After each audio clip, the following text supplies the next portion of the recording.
بيتواجد قسم اللغات الشرقية بكلية آداب، أحد الأقسام الهامة بالكلية، يتضمن عدد من اللغات الشرقية. وحول هذا القسم كان لنا هذا اللقاء مع الزميل ماجد كشك ودكتور مصطفى فؤاد، أستاذ اللغات الشرقية بكلية الآداب.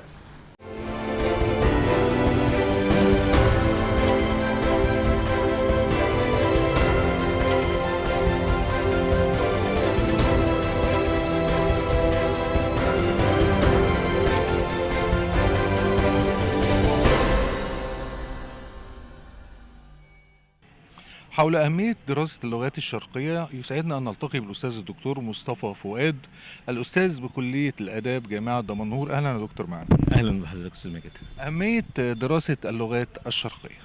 الحقيقه اللغات الشرقيه ليها دور كبير جدا، وليها اهميه بالغه، ودراستها بتاهل الخريج ان هو يشتغل في مجالات متعدده. فممكن لو حاولنا نحصر المجالات دهيت هنلاقيهم اللي هم حوالي 6 مجالات. اول مجال التدريس، يعني القسم دوت موجود على مستوى كبير جدا في الجامعات المصريه، اذا كان جامعات حكوميه او جامعات خاصه. بالاضافه لان هو كمان موجود في معاهد خاصة بتدرس اللغات الشرقية، اللغة التركية وباقي اللغات، اللغات الشرقية. في معهد خاص او معهد حكوميه. بالاضافه كمان انه ممكن يتم تدريس اونلاين، طلاب خارج مصر خالص بيقوموا بيطلبوا دراسه اللغات ديت. فده بالنسبه لمجال التدريس. مجال اخر مجال الترجمه، موجود شركات كبيره جدا، عدد كبير من الشركات في منطقه صناعيه في برج العرب، والمنطقه الصناعيه العاشر من رمضان بالقاهره، برج العرب طبعا اسكندريه، والعاشر من رمضان القاهره. فممكن مجال مفتوح للمترجم ان هو يشتغل في مجال الترجمه.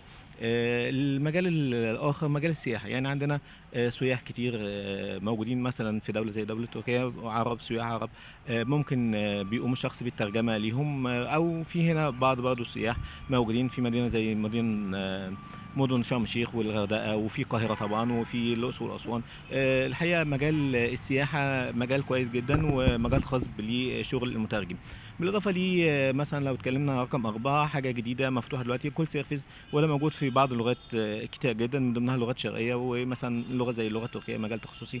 فموجود شركات كتيره بتقوم بتعيين طلاب او خريجين بيقوموا بالترجمه في الكول سيرفيس. اخر حاجتين ممكن نتكلم رقم 5، القنصلية والسفارة، وده يمكن عدد فرص مش كبير، لكن موجود قائمة، والملاحق بتاعتها الملحق الثقافي والملحق التجاري في القنصليات والسفارات.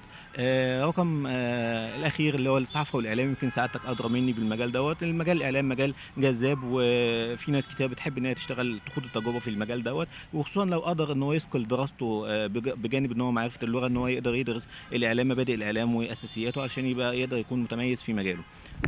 هنتكلم عن تأثير الذكاء الاصطناعي على اللغات الشرقية. والله الذكاء الاصطناعي طبعا حاجه انتشرت في الاونه الاخيره بطريقه كبيره جدا. الاي اي ناس كتير بتستخدمه، طبعا هو ليه عيوب وليه فوائد وليه ميزات. لكن لو اتكلمنا على تعريفه الاساسي، الذكاء الاصطناعي هو عباره عن تكنولوجيا بتمكن اجهزه الكمبيوتر والالات من مضاهاه الانسان او محاكاه الانسان او العقل البشري في اتخاذ القرار وحل المشكلات وحل الازمات. لكن لو جينا بقى بالنسبه للترجمه، هو بيقدر فعلا يخوض الترجمات البسيطه، او يقدر يعمل الترجمات البسيطه، الاساليب البسيطه بطريقه عاليه السرعه جدا وذات كفاءه عاليه وبدقه عاليه فعلا. لكن لو جينا بقى للترجمات المتخصصه اللي لها علاقه بالحس الثقافي بتاع الدوله ديت او بتاع اللغه اللي احنا بندرسها، مثلا لو اتكلمنا عن اللغه التركيه، فهنلاقي ان هو ما بيقدرش يواجه الاساليب الصعبه، وبيبقى عنده اخطاء كبيره في الترجمه. فهنا بيخش المترجم وبيلعب دوره، فهو لا غنى عن المترجم. يمكن الذكاء الاصطناعي او الاي اي هو عامل مساعد، لكن لا غنى، لا بديل له عن، يعني لا ما بيكونش بديل عن المترجم. هو بيساعد المترجم فقط، لكن ما بيحلش محله. أعزائي المشاهدين، في نهاية اللقاء بنشكر الأستاذ الدكتور مصطفى فؤاد، الأستاذ بكلية الآداب جامعة دمنهور. كان معكم من تلفزيون الإسكندرية ماجد كشك.